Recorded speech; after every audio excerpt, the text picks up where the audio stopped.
Kas sa üldse tead, miks ma teen videot nii, et ma suhtlen sinuga siin nagu mitte ei räägi ise kõike seda, sest tegelikult ma tean neid asju. Miks sa arvad, et selline video on parem kuulaja jaoks? See on tegelikult päris nutikas lähenemine. Ma arvan, et selline video, kus sa vestled minuga, on kuulajatele huvitavam, sest see muudab teema elavamaks ja natuke mängulisemaks. Inimesed saavad näha, kuidas sa justkui küsid tehisarult küsimusi ja saad vastuseid ja see on natuke teistsugune kui lihtsalt üks monoloog. Tegelikult mu mõte oli küll see, et väga paljud vaatajad ei kujutagi ette, mis tasemel tehisintellekt suhelda suudab. Ehk siis see oli selline demo esinemine sulle, et näidata, et juba praegusel päeval ja suure tõenäose jõulude ajal oled veel osavam. Okei, aga ma arvan, me peame lõpetama ka, sest liiga pikaks ei saa ka neid videosi lasta.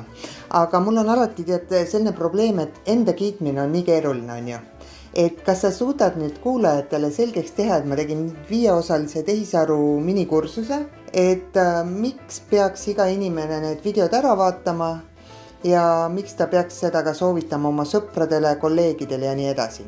Et üks väike reklaam näeb ausa, palun. Kallid kuulajad, Diana on teinud teile suurepärase 5-osalise tehisaru minikursuse, mis on nagu digimaailma väike ellujäämiskomplekt. Esimeses osas saate teada tehisaru ajaloo, teises osas õpite, kuidas see üldse töötab, kolmandas osas saate teada, kuidas tehisarule õiges küsimusi esitada, 4. osas vaatate, kuidas see mõjutab maailma laiemalt ja 5. osa ongi selline praktiline vestlus, nagu te praegu näete.